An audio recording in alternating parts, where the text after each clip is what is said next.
His coach finally arrived and parked up outside Scardale Working Men's Club.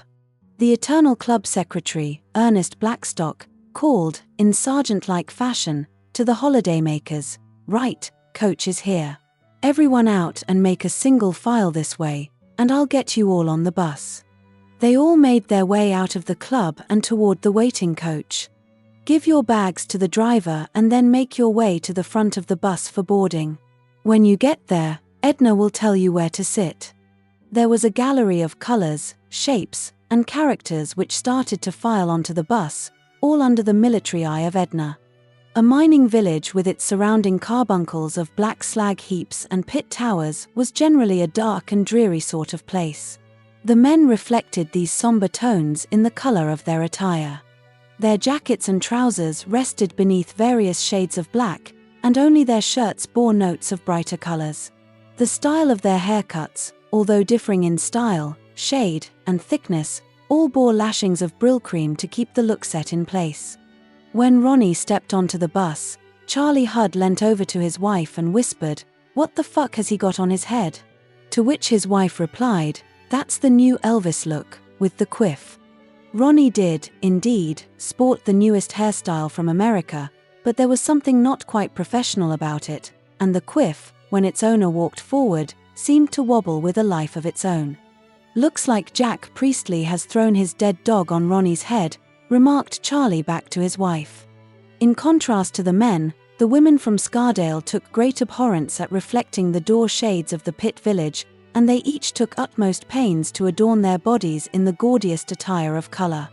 Garishness wasn't crude in Scardale, but a sign of fashion. The more colors you could cram into a dress, the better. Daisy Doodeck, an extraordinarily large woman of 30, probably carrying a stone for every year of her life, outdid them all and wore a short, but extremely rounded dress comprising 1,000 different dots of color. As she shuffled and struggled toward the middle of the bus, Brian, who suffered from myopia and had to wear glasses as thick as jam-jar bottoms, could have sworn someone had put a kaleidoscope up to his eye. "Are we all on now?" gasped Edna after heaving herself onto the coach. Yes, they all cheered. "Then Scarborough, here we come," added Edna. "Off you go, driver." The coach slowly made its way out of the car park and began its winding journey through the village and out into the waiting countryside.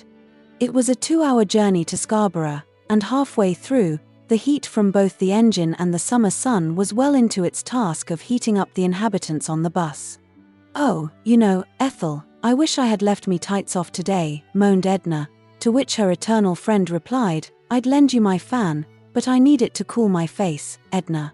I don't want my mascara running all over my cheeks before I get there." Ronnie was becoming restless in the heat and the frustration of not getting to Scarborough yet, and he rose to his feet and stretched out his arms and legs in the aisle of the bus, before shouting, "There's not a man here who will beat me at the hammer game today. I'm going to hit it that hard, it'll bust through the top and land in the sea." A general groan emerged from the back of the bus. "Come and have a game of cards with us, Ronnie." "You won't win that," David shouted from the back. "Ronnie, don't you go losing any money before we even get there," Mary hissed at him.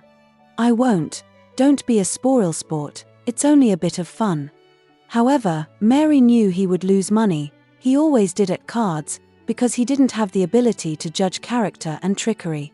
Before Ronnie set off for the card game, Mary had quickly moved from the window seat and jumped into Ronnie's vacant seat next to her, whilst grabbing a hold of his trousers to prevent his intended exit. "Give me that £5 note now, Ronnie," Mary snapped out between clenched teeth. "Okay, Mary, don't cause a scene. Here, take it," and he flung the note towards her and then set off toward the back of the bus. Mary grimaced hard at him leaving and reached down to retrieve the argued note.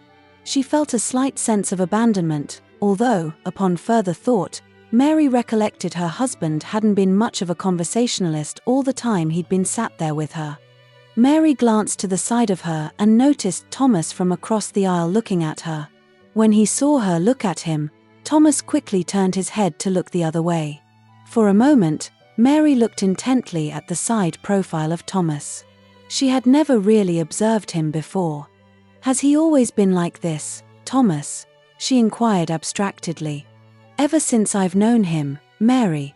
Even as a kid, he would be forever clowning around and never serious about anything.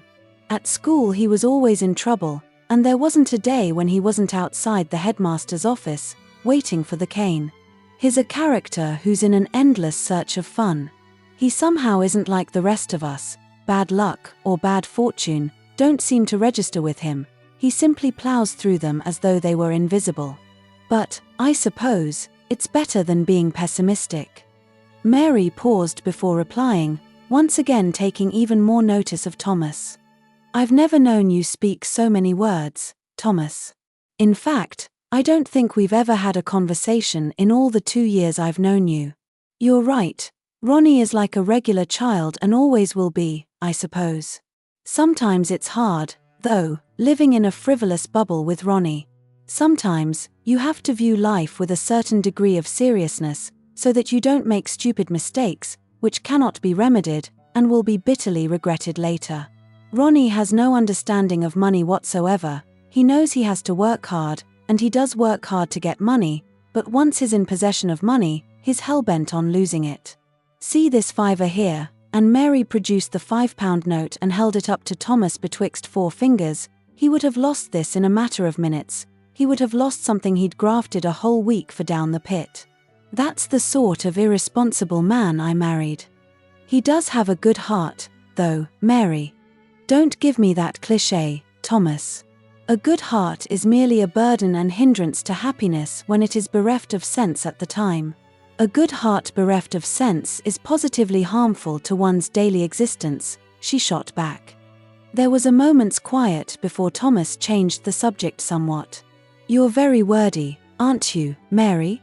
Did you get O-levels?" "No, like many girls in Doncaster, I left with nothing. My dad, who was a florist, was livid 14 years of education, and you can't even bring home an O-level, he would reproach me with. I do like to read, and I suppose that's why I know a few more words than the average woman in Scardale." Ethel and Edna, who were sat immediately in front of Mary, could hear every word and let out in unison 2 perfectly identical grimaces from their contorted faces. "I left with no O-levels too, but like you, I don't mind a good read and try to educate myself a bit, but I can understand many of the miners not wanting to bother, as they think, what's the point, as I'm only ever going to work down the pit, and no doubt, I'll end up dying down there, too. But you never know what life holds in store for you nowadays, Mary, and, therefore, a little learning can't be bad."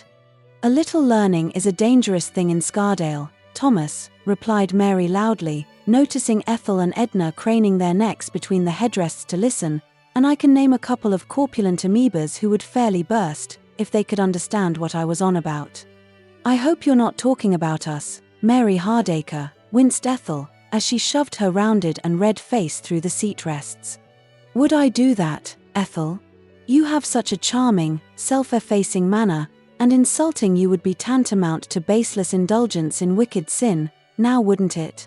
Anyway, I'm off to finish off my book on the adventures of an amorous gardener with his lady, and it shan't be too long before we're in Scarborough," Mary concluded and shuffled back across to the window. "What did she say?" Edna inquired of Ethel, when the latter had twisted back her face, which was now considerably redder than when it had been first turned round.